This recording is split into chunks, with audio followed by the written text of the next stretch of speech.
ini sekarang dibangun lagi Gapura Kemakmuran. Simbolnya, lambangnya naga. Kepala Naga itu tempat bagus untuk bisnis, tempat bagus, energinya bagus di situ. Pakai getek, oh kirim sono yuk, kirim. Mana? Ke Patahila, pakai getek.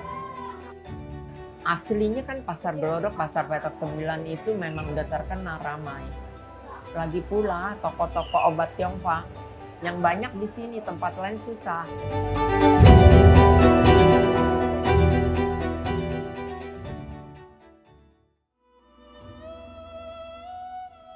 Istilah kepala naga mungkin sudah sering kali didengar oleh pebisnis maupun masyarakat keturunan Tionghoa. Menurut filosofi Cina, kepala naga sendiri dipercaya sebagai daerah yang mendatangkan keberuntungan. Sesuai dengan simbol dari naga yang menurut kepercayaan orang Tionghoa membawa rezeki. Kawasan yang dikenal paling hoki ini dianggap memiliki prospek baik dalam berbisnis, bahkan dapat dijadikan kawasan hunian elit. Salah satu kawasan yang menyandang istilah kepala naga ialah Glodok. Dengan mayoritas penduduk keturunan Tionghoa, Glodok sendiri pun sudah dari dulu dikenal sebagai pusat perniagaan. Karena dasarnya kita, kakek kita hidup di sini udah nyaman, jadi kita tetap dari kakek, anak, cucu tetap tinggal di sini. Ini sejarah dulu zaman tahun 60-an kita di depan ini tram.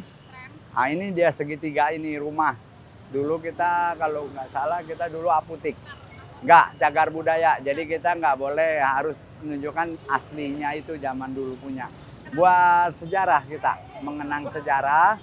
Kita ada tram, ada rumah ini. Rumah-rumah tua ini kalau yang kita ini jadi cagar budaya. Kita rata-rata kalau orang Chinese tuh cari rumah gitu. Luarnya kecil, belakangnya gede.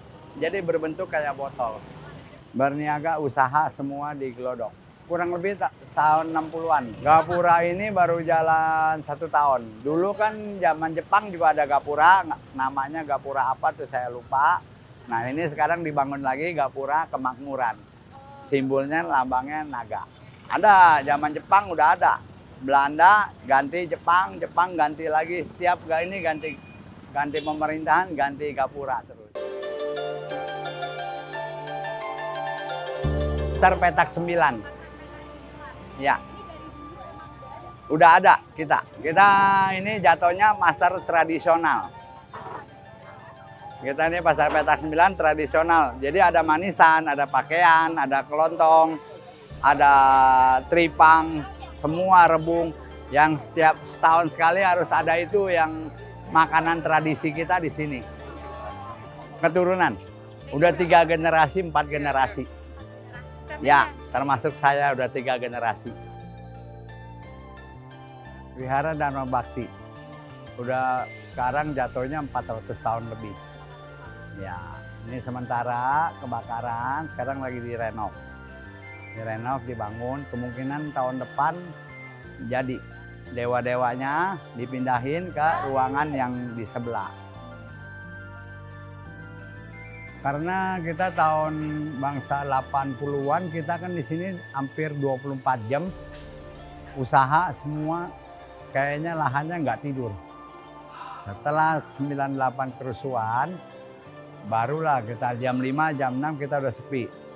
Jadi makanya istilah bilang kepala naga itu, fungsinya kepala naga itu karena kita keramaian 24 jam kita. Sekarang yang ada kita tinggal Petak 9. Dulu Pancoran Glodok 24 jam tidak pernah sepi. Tidak pernah tidur. Kalau dulu memang kita bilang kepala naga itu keramaian. Kita di sini ramai. Jadi anggapnya ini kepala naga. Setelah kita udah agak turun, sekarang bergeserlah ke peak yang ramai. Jadi jatuhnya kepala naga itu istilah, bukannya wajib dia. Enggak, bukannya asli ada, dulunya ada naga di sini, enggak. Itu hanya istilah, silsilah, dia bilangnya itu makanya kita ada kepala naga di sini, karena kita Glodok tuh paling ramai. Semua daerah datangnya ke Glodok. Bekasi, Cikarang, Cikampek, apa semua datang belanja di Glodok. Ini leluhur sini. Pendahulu yang ngurus leluhurnya. Ya, yang pertama kali sampai 400 tahun lebih. Nama sehari-hari Ayau. Nama Indonesianya Latif Yulus, umurnya 73 lah. Salah satu pemilik kedai teki. Kita ini semuanya sudah generasi ketiga. Dari kakek, ayah, kita. Dulu kopinya beli jadi. Sejak orang tua meninggal, saya yang terusin. Itu kira-kira tahun 73, tahun 74 dah, saya lupa. Lagi kecil lahir di sini, tinggal di sini, rumah ini nih. Yang buat tinggal. Jadi bawahnya usaha, atasnya buat tinggal. Iya, rame-rame, dulu rame-rame, masih anak-anak. Ini udah pada dewasa ya, pada nikah ya pindah masing-masing gitu. Kayak begitu, iya, kayak begitu. Sama dulu serawut, nggak ditata. Sekarang ditata rapi gitu, bagus. Kalau zaman dulu sebenarnya ada, itu naganya malah ke depan tuh. Kepala naganya malah ke depan.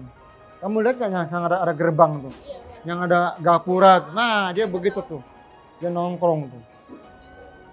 Dia panjang ke belakang, ke sini ke butut ke sana. Karena dibongkar sama orang nih, sama gubernur. Entah bikin begitu, entah dibikin begitu, entah dibikin begini. Jadi hilang. Dia naga merah, jadi penjaga pancoran gelodok. Gitu. Jadi jangan diganggu nih gitu. Terus sungainya kan saya bilang diganti-ganti, diuruk-uruk. Dulu orang bisa mandi di sungai. Ada tangganya gini. Saya masih kecil ya. Terus ada getek, jadi bambu tuh. Yang depannya begini monyong ke depan. Pakai getek jalan. Nah itu jadi pedagang-pedagang pakai getek.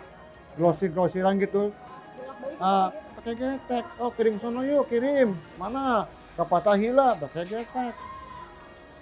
Kado kan kendaraan kan dikit. Ya pakai getek murah.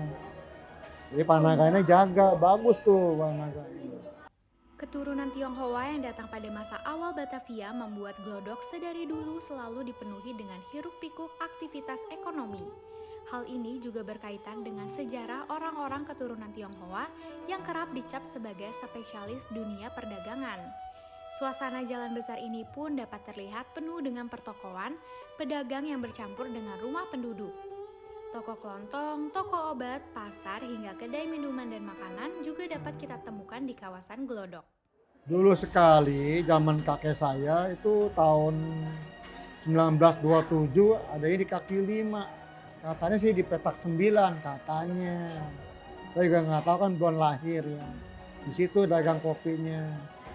Dagang kopi, dagang bihun, kue tiaw, bubur gitu.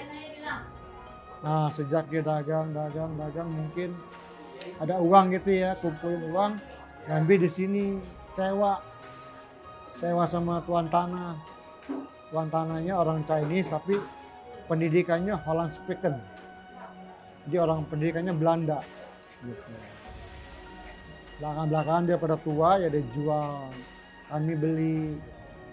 Tapi dulu sekali nggak jual bakmi, nggak jual nasi campur, nggak jual nasi tim. Dulu jualnya kue-kue sama cakwe, tahu cakwe? Jadi kopi dicangkir, dicelepin cakwe gitu. Dicelepin cakwe nih, ini kopi hitam nih, panas, cakwe masukin. Ya kita paling ya jaga mutu aja lah, jaga kualitas aja. Jangan sampai kita kecolongan gitu. Mereka lebih canggih, lebih bagus gitu. Taki ya. Ada bilang taki, ada bilang teki. Yang bener ya? Semuanya benar. Jadi kalau taki itu kalau nggak salah bahasanya diambil dari Hokkien. Kalau teki itu udah bahasa Mandarin. Sama, cuman kan itu kan teki. Kalau Mandarin kan teci. Kan teci. Jadi teci itu artinya apa tuh? Orang yang bijaksana. Ci diingat orang. Percaya kalau mau tanya mesti percaya. Kalau mau ini ya panjang.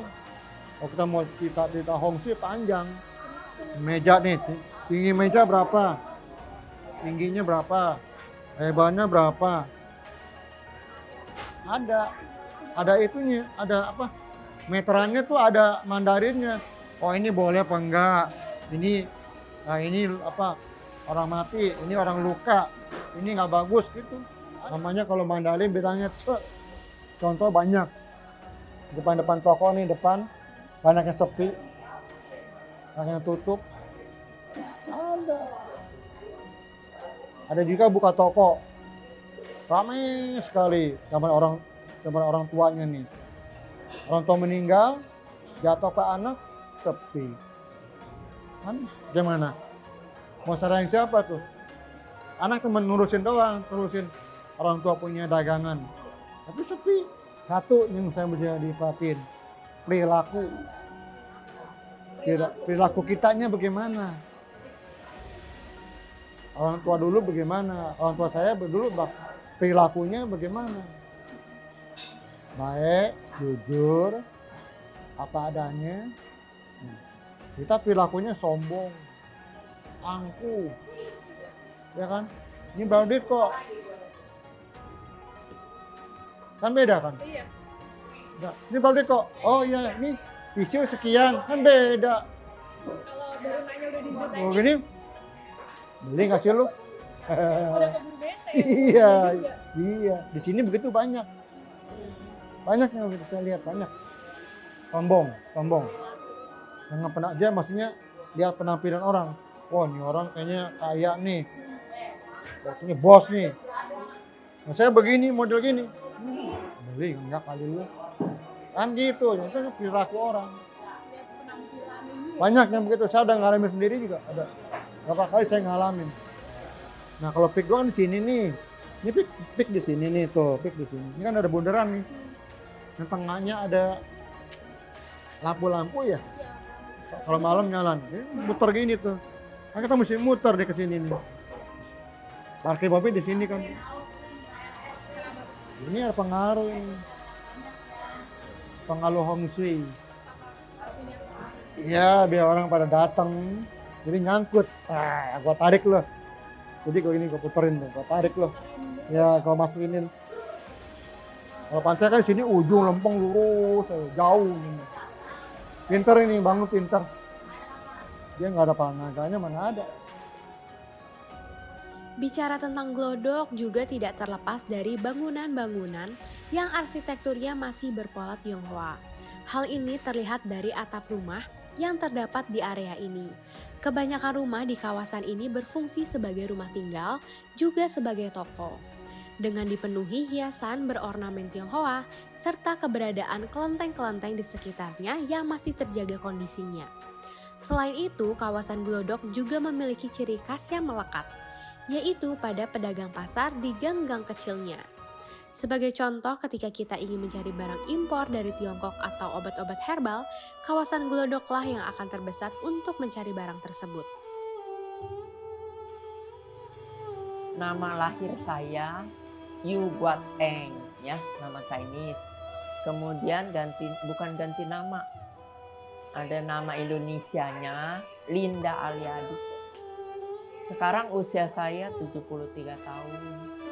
Pertama-tama saya dagang laksa, belum bakmi Belitung, belum yang lain-lain, banyak gorengan. Tahun 80. Waktu itu saya dagang masih pakai gerobak di depan. Lansia berarti orang-orang tua. Kita yang dagang ini, yang jalankan dagang ini, saya berempat. Suami, kakak, adik. Suami 81 sekarang. Nah, kakak saya 80, saya 73. Adik saya yang paling muda 71. Makanya yang makan, dia lihat saya nih yang dagang, Koci, mana anak mudanya, semua kok orang tua-tua yang dagang. Lau Hui ini, dia sebut juga, yang dagang Lau Hui semua. Nah, anak saya ambil kesimpulan, udah mah pakai nama Lau Hui aja. Nggak bisa. Waktu masih kecil saya di sini nggak bisa dagang juga. Sebenarnya ini bukannya dapur, halaman, tanam pohon. Nenek saya tanam pohon. Nah, belakangan dirubah sama anak saya Waktu itu masih bisa masuk mobil, nggak banyak yang dagang, sepi. Ibu saya kan pintar masak, pintar bikin kue. Dia ada coba-coba bikin kue. Saya dagang pakai meja, nggak laku, nggak ada yang lewat, nggak seperti sekarang. Tetangga-tetangga semua mulai dagang. Nah, yang jalan juga banyak di sini. Jadi mulai ramainya kira-kira tahun 90. Tahun 80-an belum ramai. Tahun 90 baru mulai ramai. Enggak ya.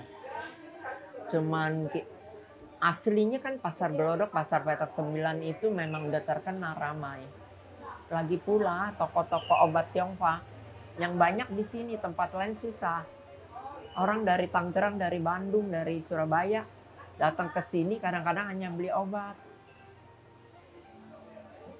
Beli obat Tionghoa itu di tempat mereka nggak ada. Sensai juga susah. Di sini kan dulu terkenal di depan sensai Li Sengyao.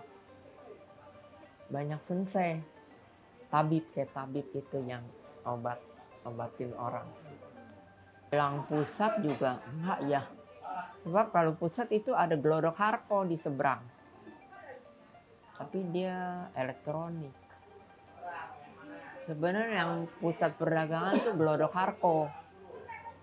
Kalau Glodok Pancoran, obat-obat sama makanan.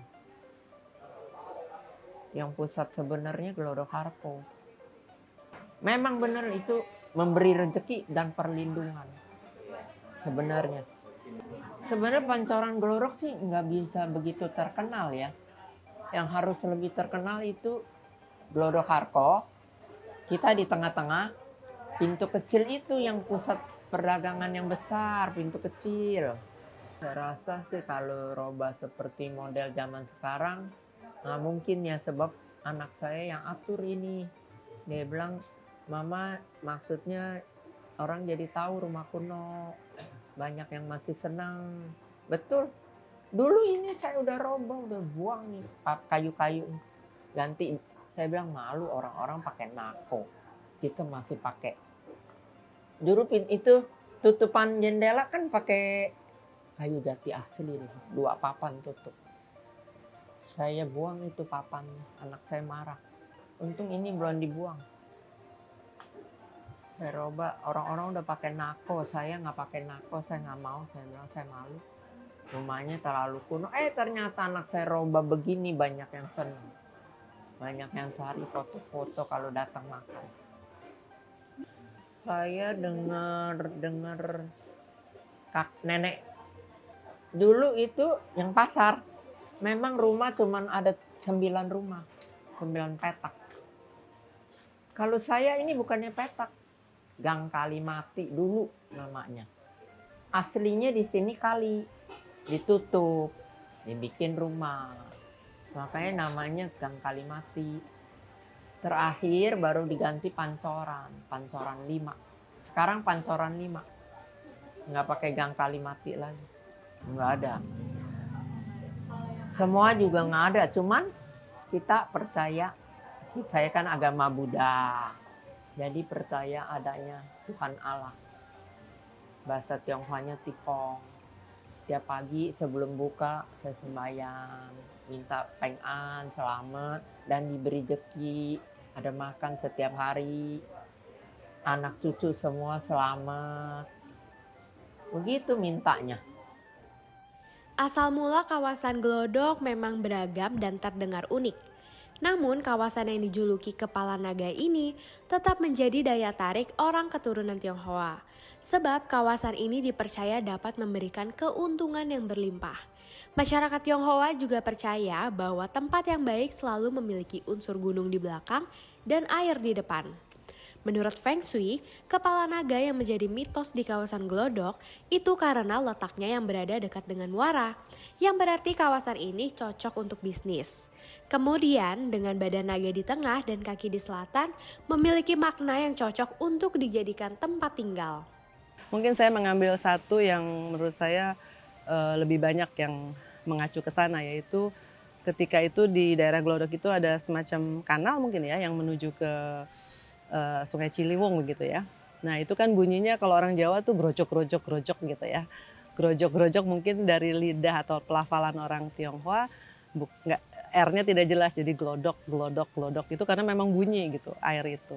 Jadi namanya glodok dari grojok-grojok itu tadi. Ada lagi yang mengatakan itu pintu masuk kalau menurut orang Sunda, karena di pinggiran sungai ada tangga gitu ya. Jadi macam-macam, tapi yang saya lihat itu yang paling mirip sama bunyi. Grojok tadi dengan glodok tadi. Mungkin ini kita harus lihat dari sejarahnya ya. Kalau kenapa banyak yang di daerah Jakarta Barat, misalnya Jakarta Utara itu awalnya kan memang dari Belanda ya. Pada saat dulu itu memang kita harus melihat bahwa gelombang kedatangan orang-orang Tiongkok ke Indonesia itu juga berkaitan dengan apa yang terjadi di Tiongkok sendiri. Ya, kalau dilihat misalnya tahun 1000 abad ke-14 ya. Ini masih jadi perdebatan. Ada yang mengatakan sejak abad ke-1 sudah ada orang Tiongkok yang datang. Tetapi yang benar-benar gelombang kedatangan itu yang paling kelihatan adalah pada masa tahun 1600-1700-an. Itu yang banyak sekali dan peninggalannya masih bisa kita lihat. Nah jadi kalau dilihat di Tiongkoknya sendiri itu masanya adalah masa dinasti Qing. Dinasti Qing itu dari 1644 sampai 1911 ya. Nah itu gelombang kedatangannya ada yang ke Indonesia juga, ke Nusantara. Nah akhirnya ada satu peristiwa di mana Belanda mungkin merasa ini adalah gelombang kedatangan yang sangat banyak, sehingga menempatkan masyarakat Tionghoa di daerah pesisir gitu. Jadi memang akhirnya memang itu dari awal sejarahnya sudah tinggal di sana. Bukan mereka memilih ya, tetapi memang ada sejarah yang mengarahkan mereka untuk tinggal di masyarakat Tiongkok untuk tinggal di daerah ya pesisiran loh, kemudian ke sini ke Jakarta Utara dan Barat. Kalau 1740 itu sebenarnya geger pecinan ya. Geger pecinan itu memang jadi ketika gelombang kedatangan orang Tiongkok itu datang ke Indonesia, pemerintah Belanda pada saat itu VOC yang ada salah satu pemimpinnya itu memang melakukan semacam ya mungkin ada tragedi lah di sana yang akhirnya Belanda menganggap bahwa ini harus ditempatkan di luar, agak di pinggir gitu masyarakat Tiongkok ini, masyarakat Tionghoa ini. Nah disinilah akhirnya salah satunya adalah di Glodok. Jadi sejak zaman dulu memang itu tinggal di sana itu memang dibagi oleh pemerintah Belanda. Ada yang penjual tekstil, kelontong gitu. Jadi sudah ada slot-slotnya begitu. Mungkin itu lebih berkaitan dengan budaya Tiongkok yaitu Feng Shui ya. Feng Shui kalau bahasa Hokkiannya Hong Shui. Tapi sebenarnya Feng dan Shui. Feng itu angin, Shui itu air.